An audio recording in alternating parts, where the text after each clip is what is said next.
Karena bagaimanapun Pak Prabowo pasti akan bertarung habis-habisan karena beliau sudah 2 kali kalah di Pilpres 2014 dan 2019. Tergantung dari hasil keputusan kedua ketua umum.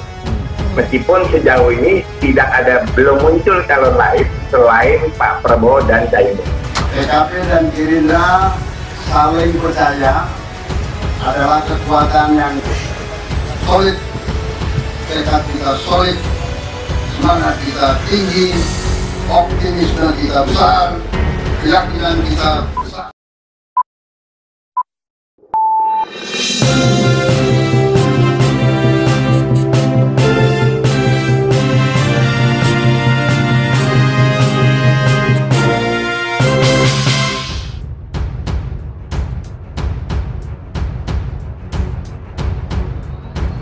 Mengukur kekuatan Gerindra PKB, sosok seperti apa yang dibutuhkan? Ketua Umum Gerindra Prabowo Subianto dan Ketua Umum PKB Muhaimin Iskandar atau Caimin meresmikan sekretariat bersama Gerindra PKB di Menteng, Jakarta Pusat. Dalam sambutannya, Prabowo menyebut koalisi terbuka untuk menambah partai lain.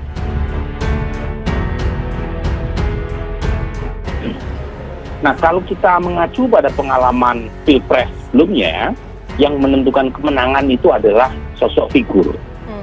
Jadi partai dalam hal ini itu seringkali dijadikan sebagai kendaraan politik untuk mengantarkan figur yang populer. Karena sesolid apapun internal partai, tetapi yang menentukan adalah publik. Jadi makanya dalam konteks ini saya melihat PKB dan Gerindra ini menunggu sosok yang maju di Pilpres 2004 siapa.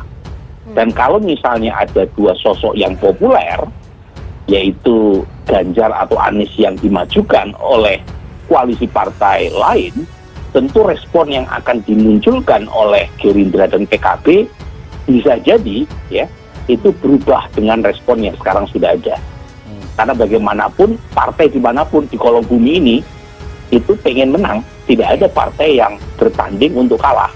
Dan karenanya kalau masih ada sosok yang populer, tentu responnya juga harus dicari sosok yang populer juga untuk mengantisipasi agar bisa mengalahkan sosok yang populer tersebut.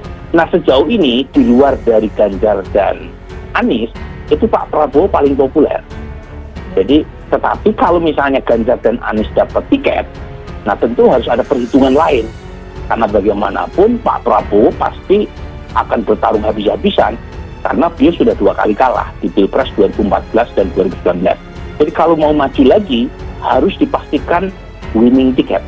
Dan untuk itu responnya sangat menunggu apakah 2 kompetitor tadi dapat tiket atau tidak. Kalau misalnya 2 kompetitor itu tidak dapat tiket, Ganjar atau Anies, mungkin saja paket Pak Prabowo dan Gus Muhaimin itu akan menjadi paket yang paling favorit untuk menang. Tapi dengan asumsi Ganjar dan Anies tidak maju. Nah, sekarang kan belum ada kepastian siapa yang dapat tiket, dan karenanya masing-masing pihak wait and see. Nah, dalam konteks ini saya bisa mengerti mengapa kemudian sekber Gerindra dan PKB belum diikuti dengan penentuan capres dan cawapres. Oke, saya ke Bang Daniel. Bang Daniel, tadi juga sempat dikodekan, begitu disebutkan bahwa bisa saja ada partai-partai lain yang akan bergabung. Nah, ini paling tidak dari Gerindra PKB ini menunggu siapa yang akan bergabung? Ya, kita ada tetap komunikasi intensif, cuma kita sepakat untuk tidak mengumumkan dulu. Bahkan kita akan memberikan kesempatan kepada partai-partai yang akan bergabung, yang akan menjelaskan ke publik nanti. Oke, jadi kalau tadi dikatakan oleh Bang Burhan, jika kemudian ada sosok figur yang populer melebihi sosok Caimin misalnya, apakah PKB menerima sosok tersebut untuk kemudian bisa bersanding maju bersama? Tergantung dari hasil keputusan kedua ketua umum.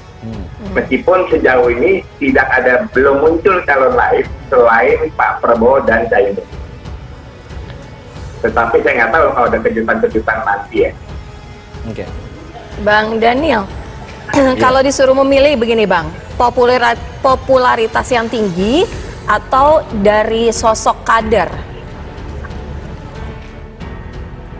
Kalau kami bukan dalam posisi memilih, tetapi posisi PKB adalah menjalankan amanat yang sudah digariskan oleh Muktamar. Tetapi kan Muktamar merumuskan untuk penentuan diserahkan kepada ketua umum terpilih. Dan ketua umum terpilih didorong, diberikan seperti untuk maju. Nah, sehingga ya kami menyerahkan dan menunggu hasil musyawarah, hasil keputusan yang dihasilkan oleh kedua ketua umum.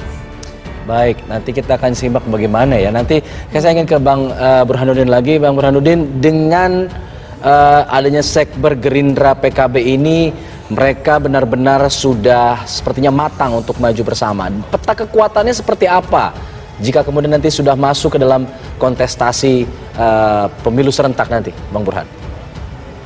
Kalau dari sisi kursi, itu sudah lebih dari cukup dalam rangka memenuhi persyaratan teknis presidensial threshold 20-25%. Kemudian dari sisi ideologi partai, kedua partai yang berkoalisi ini, Gerindra dan PKB, itu memenuhi banyak kearifan politik. Ada paduan antara koalisi berbasis nasionalis dan religius. Saat yang sama juga Pak Prabowo secara umum juga sangat diuntungkan kalau menggandeng PKB, karena Pak Prabowo dalam 2 kali pilpres kalah di 2 basis PKB, yaitu Jawa Timur dan Jawa Tengah, terutama di segmen pemilih NU. Jadi PKB menawarkan banyak keuntungan buat Gerindra dalam rangka memastikan Pak Prabowo menang di 2024. Tapi lagi-lagi, seperti yang tadi saya sampaikan, dalam pilpres yang dipilih secara langsung, itu kekuatan figur personal itu seringkali melampaui batas kekuatan platform partai. Apalagi dalam konteks di mana party ID atau party identification itu tinggal 10%. Jadi orang yang dekat dengan partai itu makin lama makin mengecil, dan saat yang sama orang cenderung memilih figur terlepas apakah figur tersebut berbasis partai atau tidak. Nah, di sini komplikasinya. Karena kalau misalnya figur tersebut non-partai tetapi populer, mereka juga tidak memberikan keuntungan secara langsung kepada partai yang mengusungnya. Misalnya kotel efek. Kalau misalnya kotel efeknya itu tidak dinikmati oleh partai yang mengusungnya, lantas kadang-kadang muncul pertanyaan dari internal kader, buat apa mengusung calon yang populer tapi tidak memberi manfaat kepada partai. Jadi tarik-menarik antara kepentingan pragmatis elektoral dengan kepentingan partai ini yang seringkali mewarnai proses penentuan capres-cawapres oleh koalisi. Jadi memang masih jauh sampai pada proses ke arah siapa yang akhirnya mendapatkan tiket, tapi setidaknya sudah ada satu PD Perjuangan yang bisa maju tanpa berkoalisi dengan partai lain karena sudah memenuhi syarat boarding pass ya, presidential threshold. Yang kedua adalah KIB ya, lepas apakah nanti bisa bertahan atau tidak nih Alfat ya, yaitu Golkar, P3 dan PAN. Yang ketiga adalah Gerindra dan PKB. Jadi setidaknya berdasarkan peta koalisi partai hari ini sudah ada 3 koalisi, 3 poros. Nah, yang lain tentu apakah mereka berhasil membentuk poros tersendiri, Nasdem, PKS atau Demokrat, ataukah mereka bergabung dengan poros yang ada, itu sangat ditentukan oleh capres cawapres mana yang diusung oleh 3 poros ini. Jadi memang porosnya sudah ada.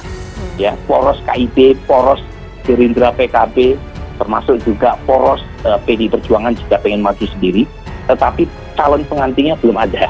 Nah, ini yang kita tunggu, calon pengantinnya Mas Daniel siapa nih nanti di 2024. Nah, ini yang menarik nih, calon pengantin dari PKB ada beberapa tokoh yang digembar-gembor oleh Caimin, tapi kemudian juga ada nama Khofifah Indar Parawansa yang juga bisa menjadi alternatif. Apakah ini juga sudah masuk dalam pembahasan di internal PKB dan Gerindra? Hanya ada satu calon, yaitu Caimin. Karena itu sesuai dengan Muktamar, Mas. Persoalan calon lain ya kita lihat nanti, kita serahkan kepada hasil pembahasan antara Caimin dengan Pak Prabowo nanti. Artinya optimistis bisa mendulang suara di Jawa Tengah dan Jawa Timur seperti yang disebutkan oleh Mas Burhan, bahwa itu adalah kelemahan dari Gerindra selama ini? Ya, itu keyakinan kami, karena dalam 2 pilpres kemarin salah satu kesimpulan yang kita simpulkan adalah Pak Prabowo belum berhasil waktu itu karena belum mendapat dukungan dari PKB.